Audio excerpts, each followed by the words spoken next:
Esse é o Democracia Cortecast, trazendo os melhores cortes políticos do Brasil. Se você está gostando do conteúdo, se inscreva, deixe seu like e compartilhe com seus amigos, sejam de direita ou de esquerda. Bora para mais um vídeo? Mas então, como que você encabeça essa parte do impeachment? O que estava acontecendo naquela época?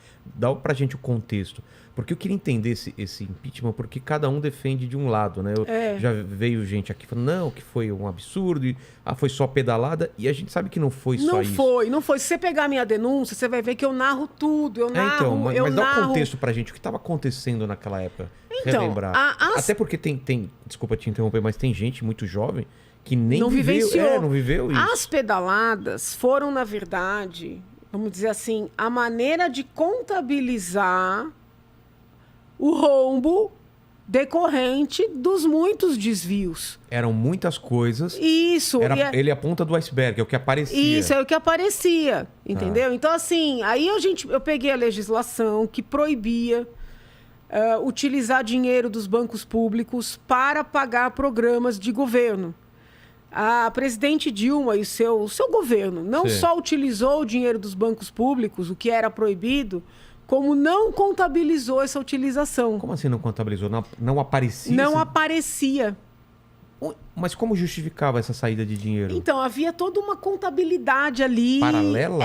Uma contabilidade fictícia. Dá um exemplo pra gente entender. Por isso que na minha sustentação oral eu falo de uma verdadeira fraude. Entendi. Entendeu? Se você pegasse a contabilidade, assim, não ficava claro que estava utilizando dinheiro para fazer empréstimos via BNDES, por exemplo, para Angola, para Cuba. Entendeu? Esse dinheiro não aparecia como empréstimo? Aparecia. Mas não aparecia que estava sendo utilizado dos bancos públicos. Ah, não? Não. Aparecia como? Então, assim, você tinha todo um problema de contabilidade. Então, assim, por exemplo, de tudo que foram os que a gente chama dos desvios, né? Os bilhões. Tá.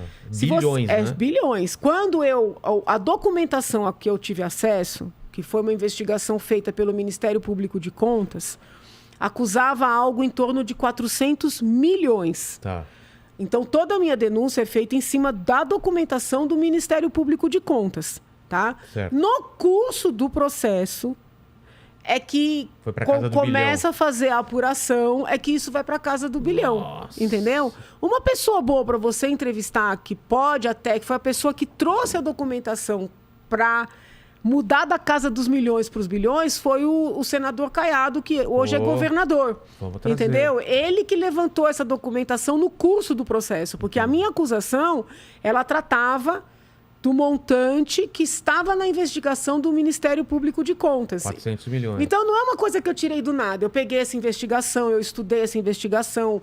Eu já era professora de Direito Penal, já tinha dado aula dos crimes contra a responsabilidade fiscal, crimes contra as finanças públicas.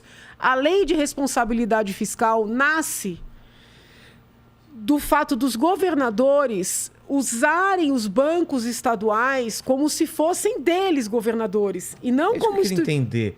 Ele usa o banco para ele? Vamos supor, na época aqui de São Paulo, tinha o Banespa. Tá. Entendeu? O Banespa era um banco público. Certo. Mas não era um banco do governador.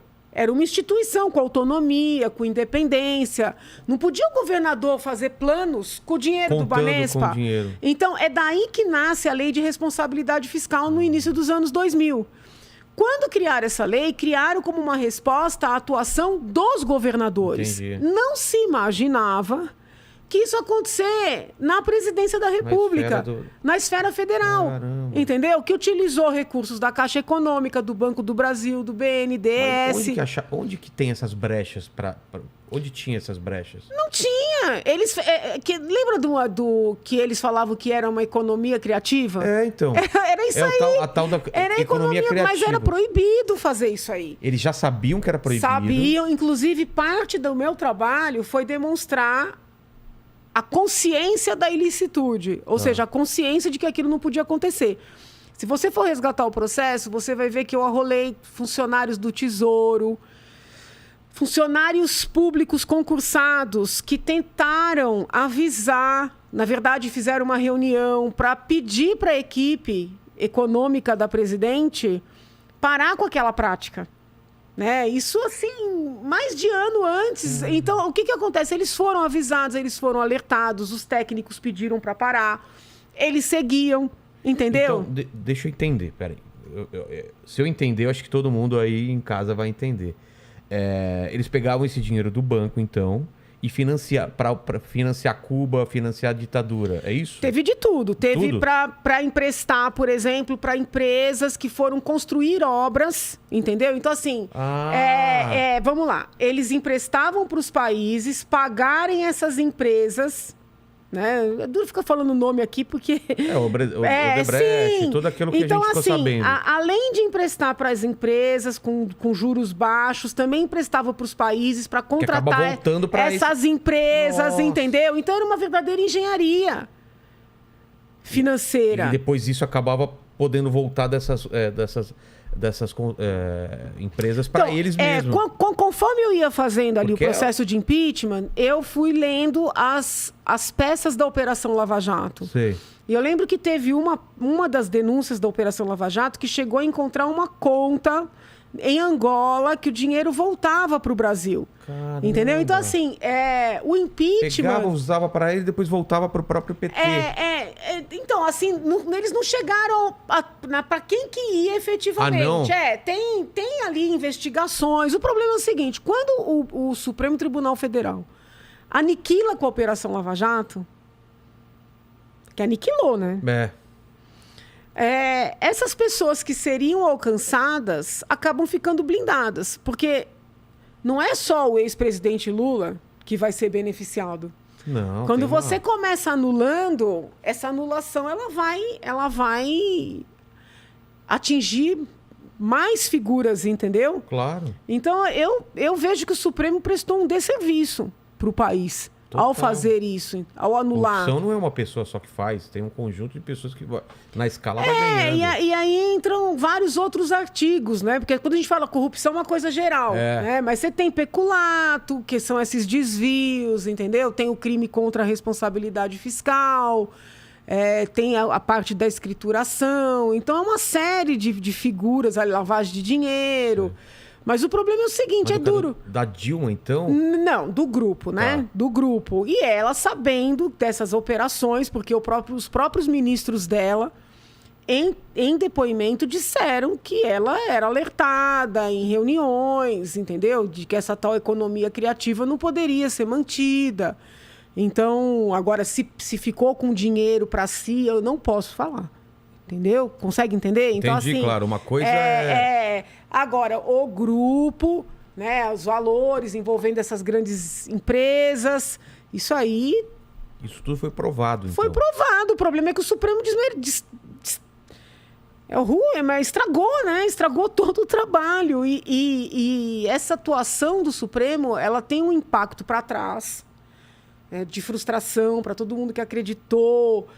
dessa depuração, mas tem um impacto para frente também. O que vai acontecer? Porque que promotor, que juiz, que delegado vai ter confiança de fazer um trabalho como esse? Nenhum. Exatamente.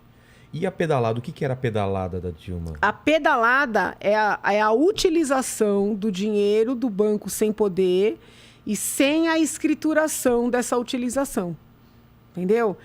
E aí surgiu um outro ponto, que era a abertura de créditos suplementares, que também acabaram sendo chamados de pedaladas.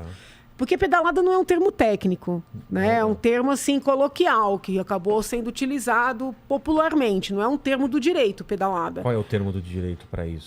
É crime fiscal, crime contra a responsabilidade fiscal, crime financeiro, entendeu? Você não tem um termo. Pedalada parece uma coisa tão...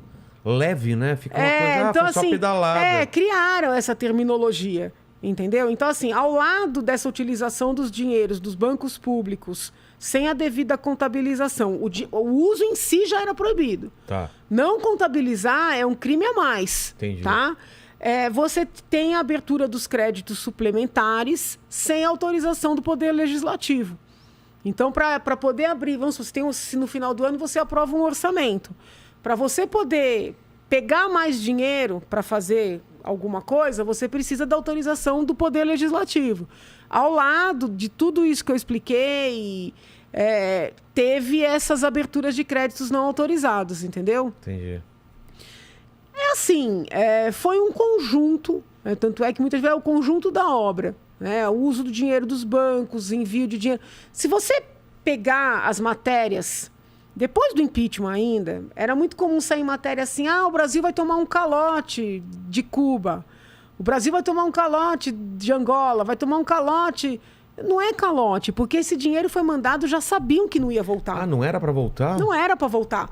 Era feito um empréstimo de fachada, entendeu? Não era para voltar. É que não podia se dar. Né?